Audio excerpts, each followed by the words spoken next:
Welcome back, Sebastian here. So time for my review for qualifying for the 2023 Dutch Grand Prix, and what an action-packed qualifying session that was. So let's go through all the actions. So first, starting in Q1, it was cloudy at the start, but it rained before the session. If those of you who watched the Formula 2 race would know, it was very, very wet prior to the session. So drivers were starting on intermediate tires.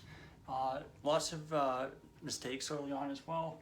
Albon went in the gravel at turn 12, and Verstappen and Hulkenberg both kind of went through the gravel trap at the exit of turn 1. And according to Gasly's radio, rain was expected in the final minutes of Q1, so it was imperative that they get their laps in before the end of the session. We had a couple incidents during the first laps as well. Hamilton was blocked by Alonso, and Sainz and Piastri almost collided as Sainz basically came out of the pit exit and basically came right up to where Piastri was and forced him to almost go on the grass. So a bit of a hairy moment there.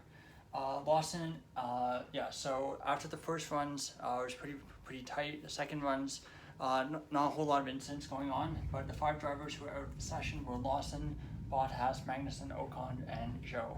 A bit unfortunate for Lawson. He was keeping within about half a second or so of Tsunoda throughout all the laps until the last one, where he basically didn't improve on his lap. Everyone else was improving, so I think the end result looks worse than it did, but he kept it on the track, kept it clean, and that's really all the team really wanted from him from today. Leclerc came on the radio with like a classic Ferrari rant, complaining about basically everything about Ferrari's strategic operations during the session. Not a great look, but he basically made it through. It was very, very close to getting eliminated though. Into Q2 we go, and track was really ramping up quickly, and Sargent even went P1, really showing that the Williams had some really, really nice pace.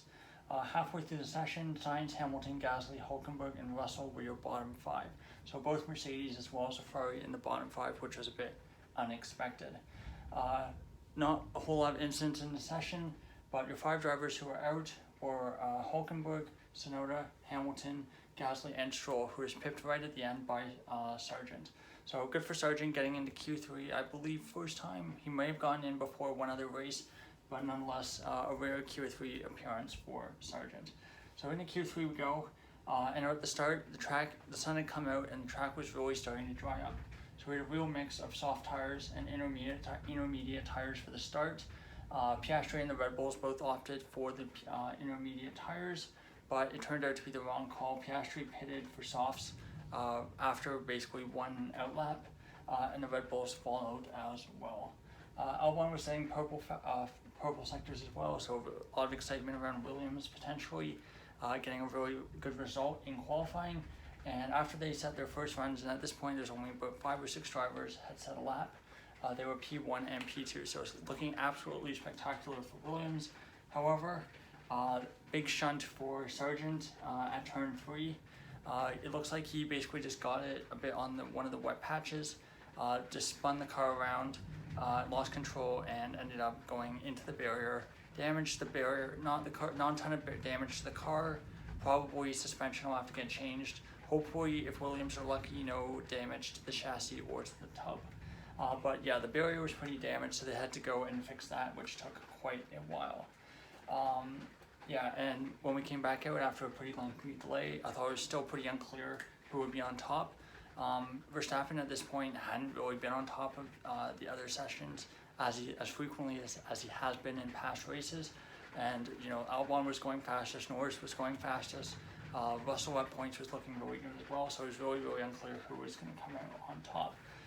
Then we get our second crash and our second red flag of Q3. At this point I'm very, very tired because it's very late at night.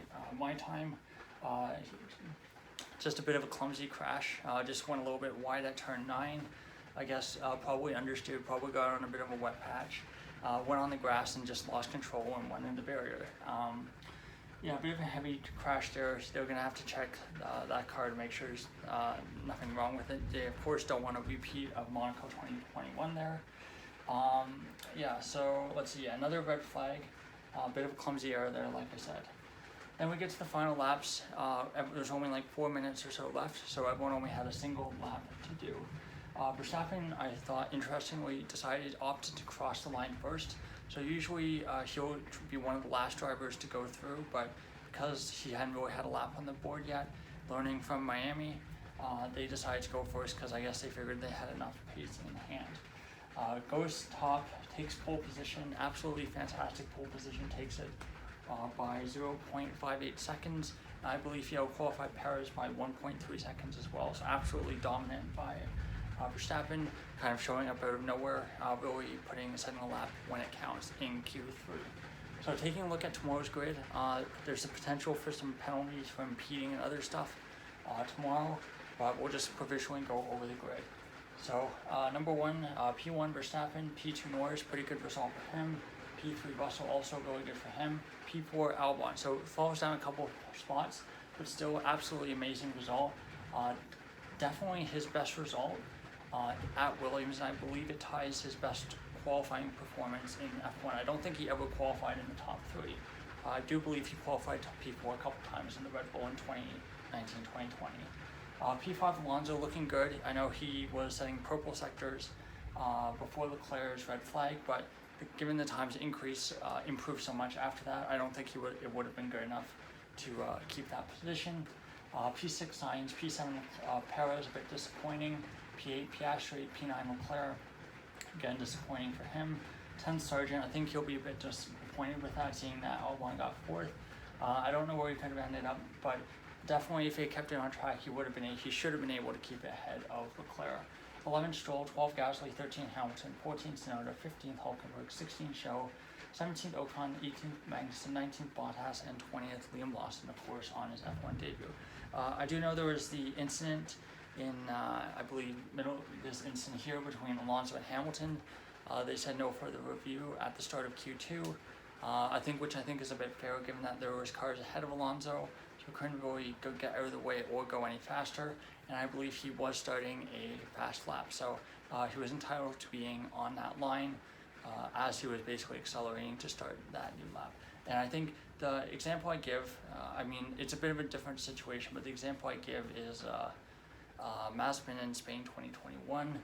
He was basically stuck in between a rock and a hard place and ended up impeding a couple of drivers. It wasn't really his fault, still got a penalty for it. I thought it was a really harsh penalty. So in this case, I think it was right call, no penalty for Alonso. So that being said, pretty exciting grid for tomorrow's race, pretty mixed up grid. Very few teammates are next to each other on the grid. I think, this will be Verstappen's race to lose starting from P1. I don't really think anyone has the race pace to hold on with him. Perez starting in P7, of course, will be looking for another classic, unfortunately classic at this point, Checo recovery drive to the podium, although of course this is a very hard track to overtake on, so it will be difficult. But yeah, it'll be an interesting race. I think weather is still a bit up in the air. I think it's leaning towards being dry though, from what I've heard though. So that's all for my review of the Dutch Grand Prix qualifying. Thank you so much for watching, and goodbye.